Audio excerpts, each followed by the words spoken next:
हरे कृष्ण राधे राधे भक्तों, आप सभी का स्वागत है आपके अपने चैनल पर संदीप भक्ति ज्ञान गंगा में। भक्तों, आज की इस वीडियो में मैं आपके साथ शेयर करने वाली हूं कि हमें किस प्रकार से, कब और किस प्रकार से खाटू श्याम बाबा की जोत जलानी होती है। तो फागुन मास की शुक्ल पक्ष की एकादशी की, जिसे आमल की एकादशी के नाम से भी जाना जाता है, उसके अगले दिन यानी द्वादशी वाले दिन शाम के समय श्याम बाबा की जोत ली जाती है। तो इस प्रकार पूजा विधि मैं आपको बताऊंगी। श्याम बाबा की एक फोटो या मूर्ति की आवश्यकता होगी।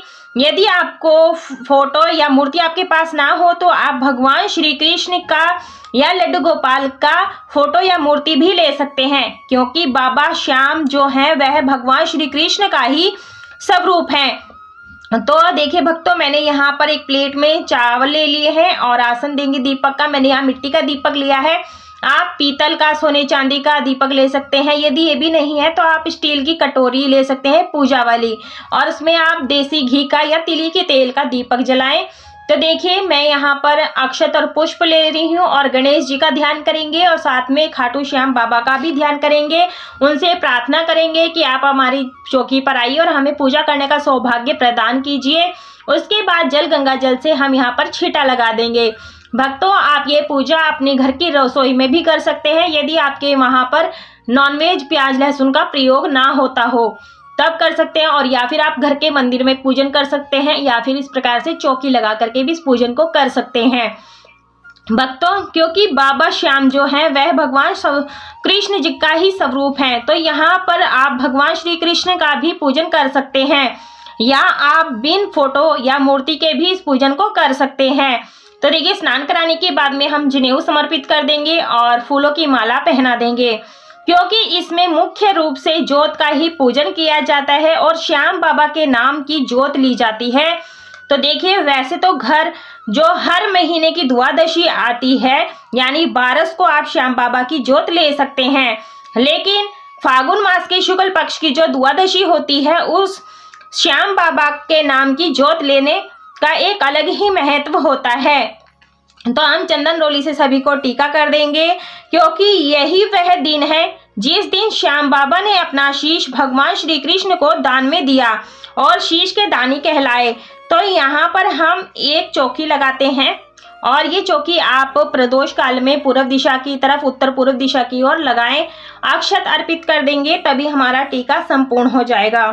तो भक्तों, और श्याम बाबा से प्रार्थना करें कि वह हमारे घर में ज्योति के रूप में विद्यमान हो जाएं और हम पर अपनी कृपा दृष्टि बनाए रखें और हमारी प्रार्थना स्वीकार करें। तो इस प्रकार से हमें उनका आवाहन करते हैं मन में, और उसके बाद में हम यहाँ पर पूजन करते हैं और पुष्प अर्पित कर देंगे।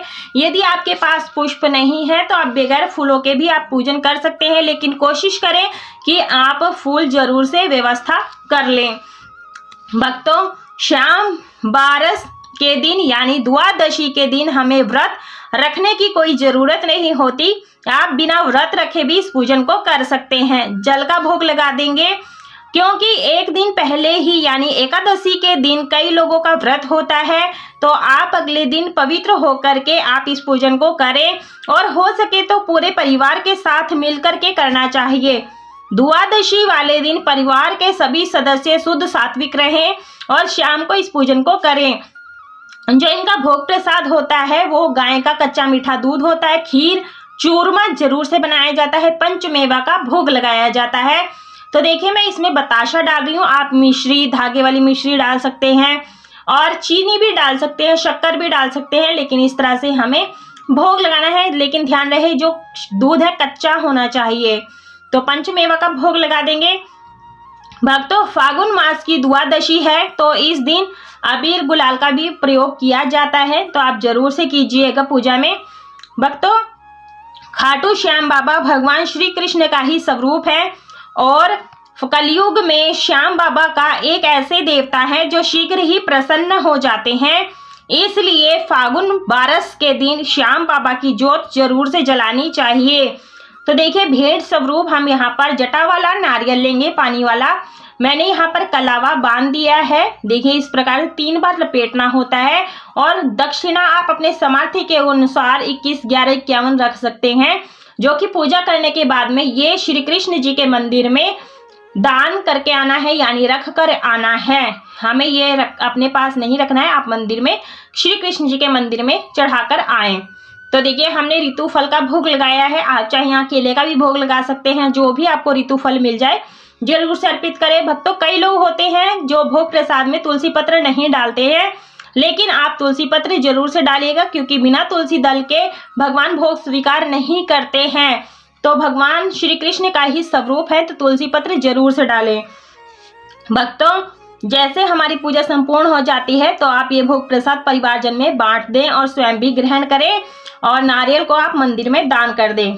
द्वापर युग में वीर बबरीक, जो कि भीम के पोते और घटोत्कच के पुत्र थे, अपना शीश श्री कृष्ण जी को दान देकर अब तक के सबसे बड़े दानी शीश दानी बन गए। तो देखिए अक्षत और पुष्प लेकर के हमें खाटू श्याम बाबा की कथा, कहानी, मंत्र का उच्चारण करना होता है। तो इस प्रकार से मंत्रों का उच्चारण करेंगे, और जब पूजा संपूर्ण हो जाती, कथा पूरी हो जाती है, तो अक्षत पुष्प भगवान के चरणों में छोड़ देंगे। फागुन का महीना है तो अबीर गुलाल आप फूलों में लगा करके बाबा को जरूर से अर्पित करें। भक्तों, फागुन द्वादशी के दिन ही उन्होंने अपना शीश दिया था, और ऐसी मान्यता है कि करीब 1000 साल पहले एकादशी के दिन बाबा का शीश श्याम कुंड में मिला था, और वहां पर कुएं के पास एक बड़ा सा पीपल का पेड़ है, जहां पर आकर गायों का दूध स्वयं ही झरने लगता था। तो जिससे हैरान होकर गांव वालों ने जब खुदाई की तो वहां पर श्याम बाबा का शीश मिला था। तो देखिए हमने हवन कुंड को आसन दिया है, उसके बाद में हम पूजा कर लिए हैं, और अब गाय का उपला सुलगा करके घी की 5 आहुतियां देंगे, गणेश जी के नाम की, नवग्रह के नाम की, श्याम बाबा जी के नाम की। उसके बाद में हम यहाँ पर अग्नि प्रज्वलित कर लेंगे, और बाबा के शीश को चौहान वंश की रानी नर्मदा कंवर को सौंप दिया गया था। बाद में संवत 1084 में इस शीश की स्थापना मंदिर के स्वरूप में देव उठनी एकादशी के दिन की गई थी। तो राजस्थान के सीकर जिले में स्थित खाटू श्याम, जो खाटू धाम है, प्रत्येक साल होती है दौरान करीब 10 से 11 दिन के लिए लखी मेला आयोजन किया जाता है। तो जो हमने भोग प्रसाद चढ़ाया है वो हम यहाँ पर धीरे धीरे समर्पित कर देंगे।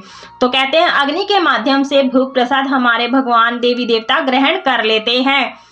यह मेला फागुन शुक्ल तृतीया से द्वादशी के लिए आयोजित किया जाता है। तो भक्तों, इस प्रकार से आने वाली फागुन द्वादशी के दिन यानी कि श्याम द्वादशी को आप श्याम बाबा की ज्योत जरूर जलाएं, पूजा जरूर करें, बहुत ही शुभ रहता है और मनोवांछित फल देने वाला पूजन यह होता है। अगर हमारे जीवन में किसी भी प्रकार की विफलता आ रही है, हम सब तरफ से हार चुके हैं, तो हारे के सहारे बाबा श्याम होते हैं, तो हमें उनकी शरण जरूर लेनी चाहिए। तो आहुतियां हमने ले ली हैं, क्षमा प्रार्थना जरूर से मांग लें। आहुतियां देते समय मंत्र का उच्चारण करना चाहिए, जाप करना चाहिए। श्री देवाय नमः स्वाहा, श्री श्याम देवाय नमः स्वाहा, इस तरह से बोलते रहें और सबको मिलकर श्याम बाबा के जयकारे लगाते रहें। ओम श्री श्याम देवाय नमः, खाटू नरेश नमः, ओम हारे के सहारे की जय हो, लख तार की जय हो, जय मोरवी नंदन नमः, खाटू नरेश नमः, शीश के दानी की जय हो। तो इस प्रकार से हमें आरती भी करनी है, कपूर से आरती कर लेंगे और हवन जो अग्नि देवता प्रज्वलित की थी उनकी भी हम आरती कर लेंगे। इस प्रकार से भक्तों, जो यह हमने ज्योत ली है श्याम बाबा के नाम की, अगर आप किसी विशेष मनोकामना से इस ज्योत को प्रज्वलित कर रहे हैं तो हो सके तो रात्रि जागरण जरूर से करें। तो आरती को हमने यहाँ पर शीतल कर दिया है, थोड़ा सा हाथ में जल लेकर के मिनस देंगे। मिनसने से ये होता है जो भोग स्वीकार, भोग धूप दीप स्वीकार भगवान सहज स्वीकार कर लेते हैं। क्षमा प्रार्थना मांग ले कि हे बाबा, अगर हमारी पूजा में भूल चूक गलती हो गई हो तो क्षमा करें और अपनी कृपा दृष्टि हम सब पर, अपने परिवार पर बनाए रखें, हमारी यूट्यूब फैमिली पर भी बनाए रखें। और समय समय पर जोत को देख ले, घी या तेल कम होने पर घी तेल डाल दें, क्योंकि जो जोत होती है वह पूरी रात्रि जलनी चाहिए, तभी उसका पूर्ण फल हमें प्राप्त होता है। वीडियो पसंद आए तो वीडियो को लाइक शेयर सब्सक्राइब जरूर से कीजिए। कमेंट बॉक्स में राधे राधे